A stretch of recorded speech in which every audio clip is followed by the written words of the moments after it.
If you're tired of the standard business and marketing fundamentals, frameworks, and funnels, you need a little mischief. Get ready to turn up the volume on the CEO Mischief Maker podcast, where you access conversations with seasoned business owners who have smashed through mindset barriers, innovated the standard boring business and marketing playbooks, and executed future-paced strategies with bleeding-edge tools and tactics to micro-fail their way into massive success and growth. We are Mindset Impact Strategic Catalysts helping innovative entrepreneurs focus. We are CEO Mischief Makers. Ready to make a little mischief?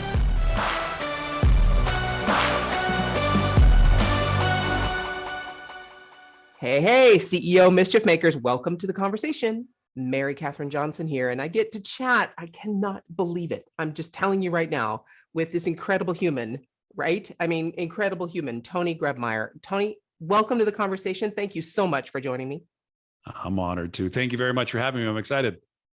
All right, so let's start it off with just the basics of anybody who might not know who you are and what you do. Just give us a basic of what you do. What is your shtick right now? Sure. I'm just an average guy with some above average dreams. I run a logistics and fulfillment company, help primarily people in the e-commerce space for the last 21 years. The company's called Ship Offers. We're based in Colorado. We have a location also on the East Coast, and I work with a childhood friend. And so pretty much, we help entrepreneurs and marketers put stuff in a box and ship it to their customers. And we kind of act as the middle person. Wow. All right. But your story, really, the story I've heard of you has nothing to do with what you do, right? It might have been, that might be the culmination from your journey, but let's start with this whole mindset idea. What mindset shift do you think, I'm sure there are many, but would you like to discuss that has brought you to where you are now? And what was that, and how did you follow it? No, I think it's a great question. I think so. The interesting part about my story and myself on my journey is really self-discovery, right? And I think all of us are on our journey to figure out who we are and why we're here. And I had an amazing fulfillment business that was I was professionally fulfilled, but I lacked that personal fulfillment, that inner desire. I could get out of bed and get to the office. That was fine. But after a while, I got bored, and I thought, well, maybe I'll just try new things. And all of us kind of do that and go through it. But there was this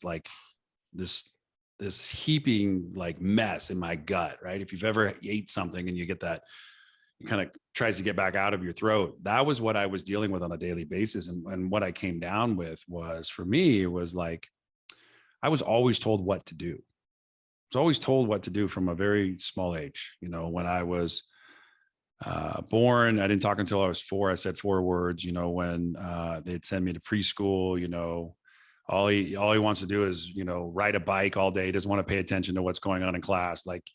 He sits in the back of the class and he's always in trouble, because I'm people were trying to tell me what to do. And I think we all get to figure out who we are, and we shouldn't be told what to do. And even it lasted all the way for me until my senior year in high school, when I played water polo. My coach called my mom one day and said, "Hey, I think your kid needs to go in the military. He lacks some of these skills that we can't teach, but I think he needs to be taught them." And, I had an abusive stepdad, and, I had just kind of a normal upbringing, but what wasn't normal about it, and this is really what played into my mindset, was, my dad was busy, divorced my mom really quick. And then my mom worked, 2 to 3 jobs to put food on the table for my sister and myself. So my first kind of real vision of the love that I thought I was expecting was that no one was around.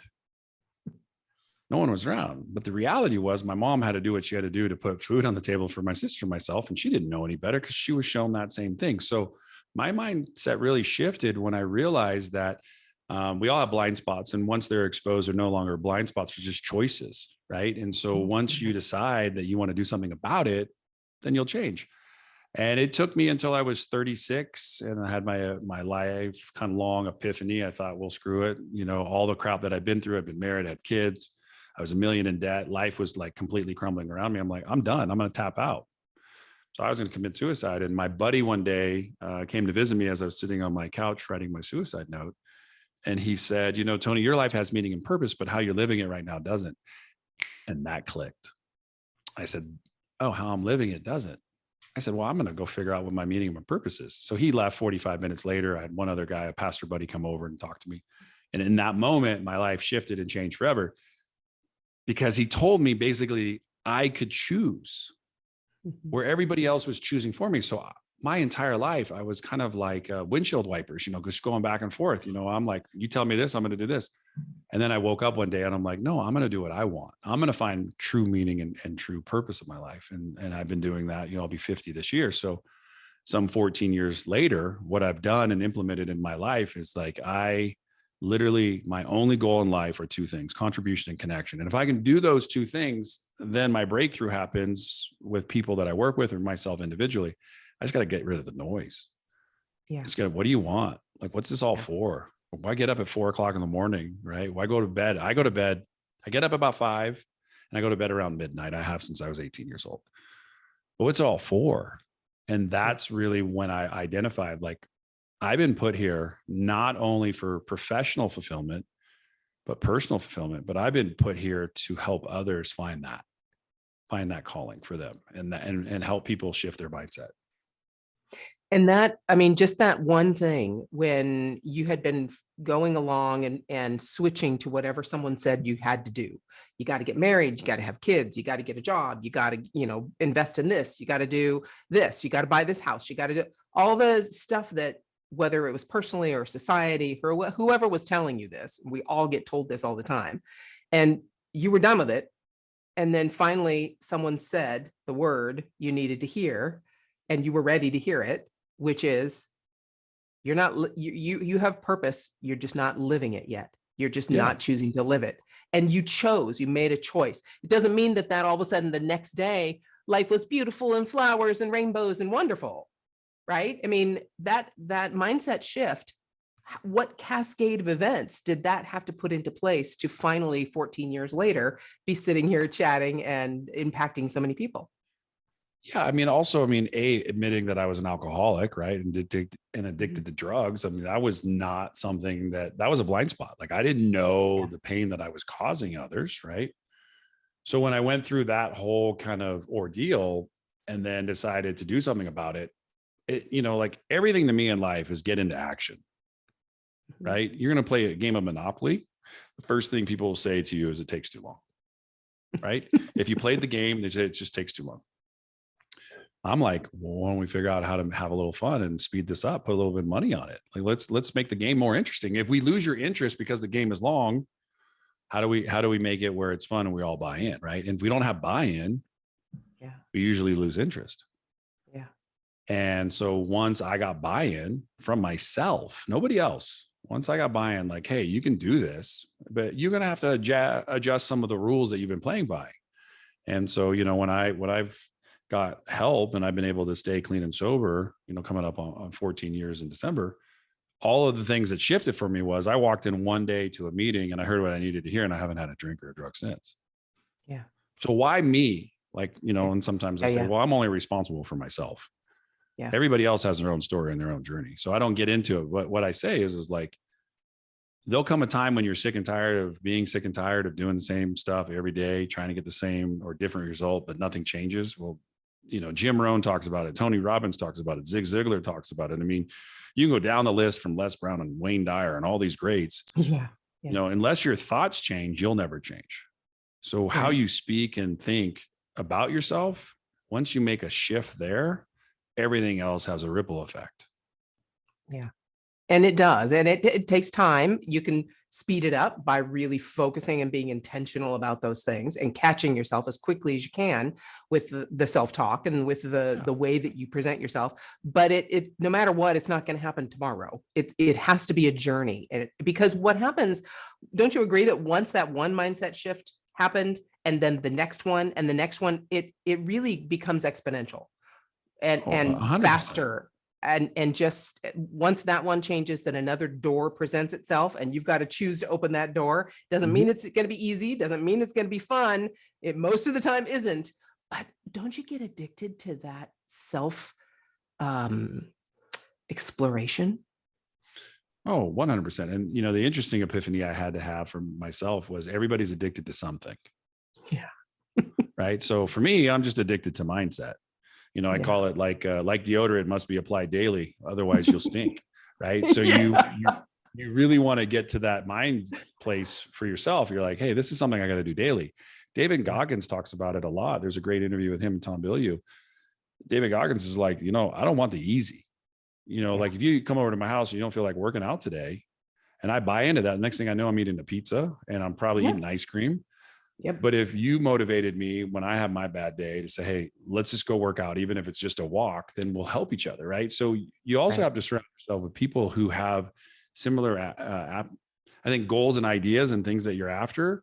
Because otherwise you can get really, I made a video the other day about it. You can get tuned into somebody else's frequency and then you can't believe that you went down that road. You're like, how did I tune on this channel and waste and binge watch, 18 different episodes on Netflix over the last 3 days? Like, yeah, definitely. My wife can't watch television with me. Very rarely can you watch an entire movie with me because I'm bored. I'm like, my brain is saying that's cool, but I got 35 acres to go farm. I'd rather go out with my tractor, grab my dog and go plow than sit here. Yeah.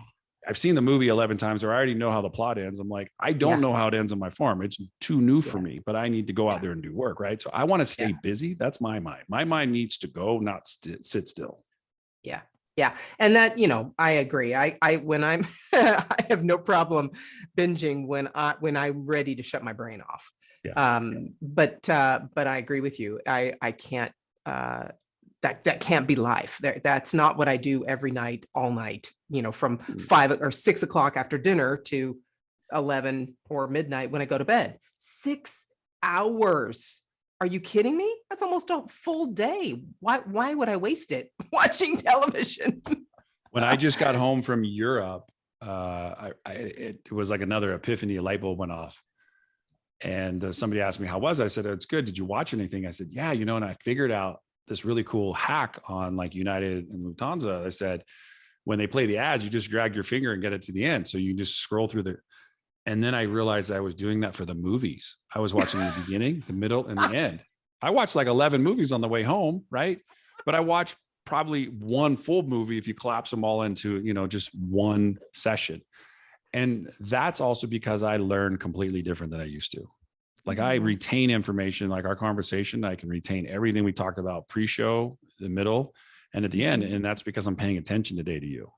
That wasn't a focal point in my mindset before. It was just, hey, let me get on to the next thing. Yeah. And you're thinking, I hear you. I agree with you 100%. I'm at that place where I could actually focus and be present. Whereas before I would be thinking of what I was going to say next or what was going to happen next. I would be trying to think ahead and then you miss what's actually happening now. So yeah, that's an incredible skill. So, all right. We could talk forever about this, but I really think that the people listening probably got a pretty good sample of the fact that each of these epiphanies basically sets you up for the next one. And if you're present, if you're paying attention, if you actually are focused on your own growth and development and no one else's, because you have no control over anyone else, you will go exactly where you want to go because you've started with your own mind. Yeah, I got a book coming out in a month or so. And what you and I are talking about right now is one of the archetypes, which is the archaeologist. We're in the dig right now. We're digging up, right? Yeah. What served us, what really maybe some things that we didn't know about ourselves. And then we're going to blast off into what I call the astronaut. And that's where you get to try it on and see if it's working or not working for you. So you're in the dig with me. And I love that today. Okay, hold on. If your mindset was shifted, you were inspired to innovate, and you were spurred into action, don't just move on with your day. Focus, my friend, and take a few minutes to visit CEOmischiefmaker.com to learn more about the value that was shared with you today. Please act now and create some CEO mischief of your own.